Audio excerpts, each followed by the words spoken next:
तो आप लोगों ने भी इंदौर मर्डर केस के बारे में जरूर सुना होगा। राजा रघुवंशी का जो उसकी पत्नी होती है सोनम रघुवंशी, उसने मर्डर कराया था। लेकिन अब जो कहानी मैं आप लोग को सुनाने जा रहा हूँ, ये पुलिस के पन्नों में 790 पन्नों में दर्ज है। मेघालय पुलिस की जो चार्जशीट में लिखा गया है, जो पत्नी सोनम रहती है ये शादी से पहले ही एक प्लानिंग करती है।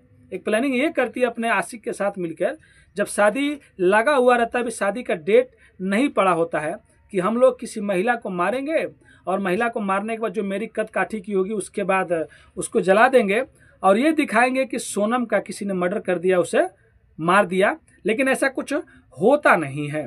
और उसके बाद दूसरा प्लान ये भी बनाते हैं कि बाद में किसी नदी के किनारे जाके स्कूटी खड़ा कर देगा सोनम का, और जो सामान वामान जो आई कार्ड रहता है वो वहीं पे फेंक देंगे और बाद में लगेगा कि सोनम ने शायद सुसाइड कर लिया और अपने आशिक के साथ में खुश रहेगी, क्योंकि वो शादी नहीं करना चाहती थी। लेकिन इसी बीच में शादी का दिन भी तय हो जाता है 11 मई 2025 को।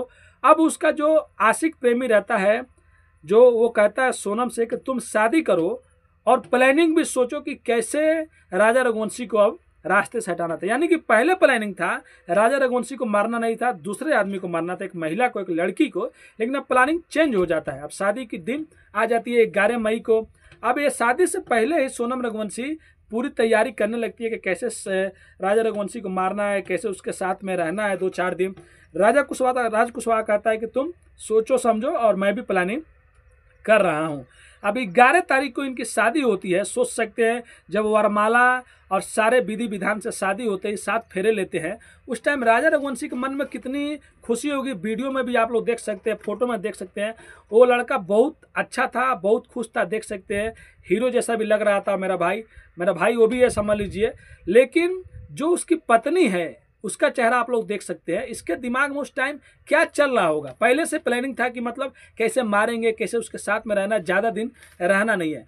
और शादी होने के बाद उसके बाद ये लोग प्लानिंग करते हैं जब पहली बार गुवाहाटी जाएंगे वहीं पे राजा रघुवंशी का मर्डर करेंगे 20 तारीख को। मतलब जल्द से जल्द सोनम चाहते थे कि इससे छुटकारा मिल जाए और मैं अपने आशिक के साथ में रहने लगूं। जैसे ही 20 तारीख को ये लोग गुवाहाटी जाते हैं और गुवाहाटी जाने के बाद ये लोग जो मंदिर रहता है वहाँ पे दर्शन करते हैं। लेकिन उसी बीच में जो 3 सुपारी किलर रहते हैं, जो सुपारी लिए रहते हैं राजा रघुवंशी का मर्डर करने का, वो लोग भी उधर ही गुवाहाटी में घूम रहे होते हैं। लेकिन जहाँ पे लोग रहते हैं तहाँ पे ज़्यादा भीड़ भड़ाका इलाका रहता है, वहाँ पे लोग कत्ल नहीं कर पाते हैं। अब इन लोग का प्लान वहाँ से चूक जाता है और राजा रघुवंशी जो रहता है वो मेघालय नहीं जाना चाहता था, क्योंकि जो उनकी माँ रहती है वो कहती है बेटा जल्दी से चले आना। वो वहाँ से कहता है कि चलो घर चलेंगे। लेकिन ये प्लानिंग पहले से करके आई रहती है कि कैसे न कैसे करके राजा रघुवंशी को रास्ते से हटाना है। उसके बाद वो जोर जबरदस्ती करने लगती है, तब राजा रघुवंशी भी मान जाता है। चलो नई नई शादी हुई है और पत्नी कह रही है तो 2-3 दिन के लिए जाने में क्या हर्ज है। अब वो अपनी माँ की बात जो किया रहता है कि माँ मैं वहाँ से चला आऊँगा, फिर वो वहाँ से मेघालय चले जाते हैं। अब 21 मई को लोग यहाँ पे रहते हैं, 20-21 तारीख को गुवाहाटी और 21 तारीख को वहाँ पे चले जाते हैं। और वहाँ भी जाकर ये लोग प्लान ये सोचते हैं, जो सोनम रहती है, कि वहाँ पे जाके वहाँ पे खाई वाला इलाका ज़्यादा है और घाटी ज़्यादा है, उसी में हम लोग किसी को धक्का दे देंगे और राजा रघुवंशी का मर्डर कर देंगे। लेकिन 21 तारीख को जब पहली बार वो लोग ये सोचते हैं, वहाँ भी भीड़ भड़ाका इलाका रहता है। इन लोगों का जो सोच रहता है, जो साजिश रहता है, वो नाकामयाब हो जाता है। यानी कि अब उस दिन भी जो राजा रघुवंशी रहता है वो बच जाता है, क्योंकि उसके नसीब में और 2-3 दिन जिंदा रहना लिखा रहता है। अब 21 तारीख के बाद 22 तारीख को फिर से लोग प्लान बनाते हैं कि राजा रघुवंशी को एक जगह में लेके जाएंगे और वहाँ पे घूमेंगे और फिर वहीं से धक्का उक्का दे देंगे या मर्डर कर देंगे। और जो 3 सुपारी किलर रहते हैं वो भी वहीं पे घूम रहे होते हैं। यहाँ से लीड करता है राज कुशवाहा और वहाँ से लीड करती थी उन लोगों को जो सोनम रघुवंशी रहती है, उन मतलब किलरों को। अब 22 तारीख के दिन इतना बारिश होने लगता है, जिस दिन ये बाहर जाने के लिए राजा रघुवंशी मना कर देता है, बोलता है कि नहीं बाहर नहीं जाएंगे, बारिश आ रही है। उसके बाद 21 तारीख को भी जो फेल हो गया रहता है, 22 तारीख को भी इसका जो मतलब साजिश रहता है वो भी फेल हो गया रहता है। उसके बाद 23 तारीख को ये एक वहीं पे एक जगह होता है जो तीसरी बार होता है 22 मई को, जो सोहरा इलाके में एक वाटरफॉल रहता है जहाँ पे हमेशा सन्नाटा रहा करता था और जहाँ पे पानी गिरता है वहाँ पे कुछ सीढ़ियाँ नीचे जाने आने में तो लोग ज़्यादा जाते नहीं, क्योंकि हफ्टपे भी पकड़ लेता है, हाँफने लगते हैं लोग। इससे पहले उसी में का एक किलर जाके वहाँ पर रैंकिंग करके भी आ गया रहता है और सोनम को पूरी बातें बता दिया रहता है कि अगर वहाँ पर उसको मारेंगे, धक्का देंगे तो कोई भी जानेगा नहीं, वहाँ पर अक्सर ज़्यादा लोग नहीं जाते हैं। अब सोनम इधर राजा रघुवंशी को मनाने लगती है कि यार चलो वहाँ पे घूम के आएंगे। राजा रघुवंशी कहता नहीं घर चलेंगे, लेकिन बार बार उसके जिद करने पे 23 मई को राजा रघुवंशी वहाँ पे चला जाता है। और उस टाइम का कुछ आप लोग फोटो देख सकते हैं। जैसे ये लोग ऊपर जा रहे होते हैं उसी टाइम 3 किलर भी उधर जा रहे होते हैं, और वहाँ पे सेल्फी लेने का मतलब जगह है। वहाँ पे एक जो किलर है वो सेल्फी ले रहा है, दूसरा आदमी लोग उसका फोटो खींच रहा है, और ये भी सेल्फी के बहाने वहीं पे खड़ी हो जाती है और ये इशारा करती है, जो उसमें का एक किलर रहता है, और इशारा करने के बाद तुरंत वो एक कुल्हाड़ी जैसा रहता है जिसको मेघालय में लोकल भाषा में दाब कहते हैं, उसी से राजा रघुवंशी पे वार कर देता है। इतनी जोर से वार करता है कि खून स्पीड से बहने लगता है, वो चिल्लाने लगता है। और कुछ जो रहते हैं किलर वो दूर पे खड़े रहते हैं, देखते हैं कोई आ तो नहीं रहा है, जिसमें सोनम रघुवंशी भी रहती है। और जब दूसरा वार होता है, दूसरा कुल्हाड़ी से स्पीड में वही आदमी करता है, तो सोनम रघुवंशी पीछे मुड़ जाती है और देखती नहीं, कुछ दूर चली जाती है। और उसके बाद कुछ मिनटों के बाद इशारे में बात करती है कि शायद वो जिंदा है कि मर गया। वो लोग कहते हैं कि मर गया।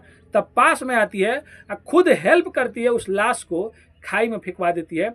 और बाद में वहाँ से वो एक कातिल को अपने स्कूटी पे बैठाती है जो रेंट पे लिया गया रहता है, और 2 कातिल एक और बाइक पे बैठते हैं, और वो लोग यहाँ से चले जाते हैं। और जाने के बाद वहाँ से फिर से जो सोनम रघुवंशी रहती है वो अपने इधर इंदौर आ जाती है। और इसके बाद इंदौर आने के बाद यहाँ पे भी 2-3 आदमी लोग हेल्प करते हैं। खुद चार्जशीट में सब चीज़ लिखा गया रहता है। तो सोच सकते हैं शादी से पहले वो 2 आदमी को मारने की प्लानिंग करती है, मतलब एक महिला को, फिर बाद में अपने आप को कि मैं नदी में दिखा दूंगी।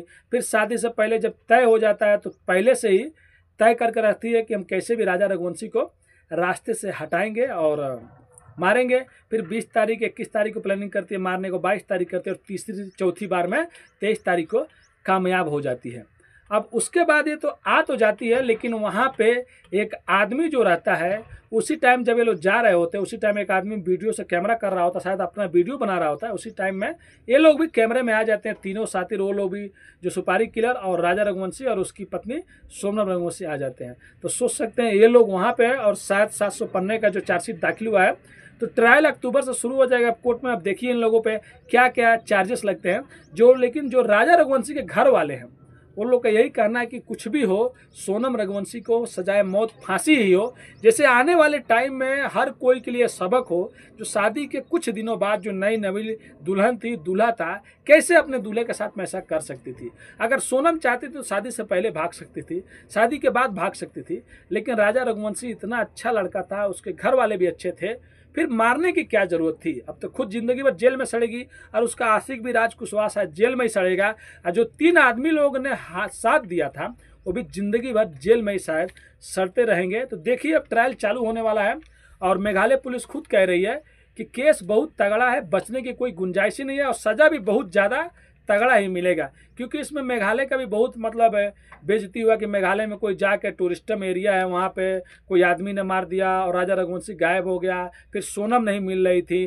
फिर बाद में तो सच्चाई सामने है कि पत्नी ही मेन किलर थी, पत्नी ही मेन साजिशकर्ता थी, जो पत्नी ही मेन एक्टिविस्ट है जो इस केस में, और दूसरा नंबर पे उसका प्रेमी राज कुशवाहा, और उसके बाद तीसरा चौथा 5वां नंबर पे जो लोग ने हत्या किया वो लोग, लेकिन पहला पे सोनम रघुवंशी। तो घर वाले मांग यही कर रहे हैं। तब देखिए अगले महीने सब सच्चाई में और क्या सामने आता है। जो भी ट्रायल में होगा मैं आप लोग को ज़रूर बताऊंगा, लेकिन हर किसी से मैं एक चीज़ का विनती करता हूँ, लड़का हो या लड़की, अगर आपकी भी शादी कहीं हो रही है तो अपने पार्टनर से बात कीजिए, उससे पूछिए, कहीं रिलेशनशिप में, कहीं दोस्ती में है तो उसको छोड़ दीजिए, दूसरा कोई मिल जाएगा। लेकिन ये सब कदम कभी भी नहीं उठाना चाहिए, क्योंकि आप लोग के इस कदम उठाने के बाद किसी का भाई, किसी की बहन, किसी की बेटी, किसी का बेटा चला जाता है, और उसके बाद आप लोग भी पीछे पीछे जेल में ज़िंदगी भर सड़ोगे। तो उससे अच्छा है, कुछ भी प्रॉब्लम है तो अपने घर वालों से बात कीजिए, और नहीं घर वाले सुनते हैं तो पुलिस है, पुलिस से बात कीजिए, और उसके बाद सही फैसला लीजिए। लेकिन कभी भी गलत कदम मत उठाइए।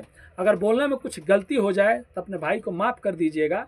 और अगर आप लोग चैनल पर नए हैं तो चैनल को सब्सक्राइब, लाइक, शेयर कीजिएगा। हमारा मकसद बस यही रहता है, अपनी कहानियों के माध्यम से आप लोग को आगाह करना, आप लोग को सचेत करना। सोनम रघुवंशी जैसा फिर से कोई घटना सामने नहीं आए, कोई दुल्हन ऐसा नहीं करे। तो सोच सकते हैं इसके दिमाग में शादी से पहले से ही ये सोच रही थी ये सब करने के लिए। तो आज की कहानी इसी पे ख़त्म करते हैं। उससे पहले आप लोग से रिक्वेस्ट करते हैं, चैनल को सब्सक्राइब कर लीजिए। आपका भाई बहुत ज़्यादा मेहनत करता है। धन्यवाद।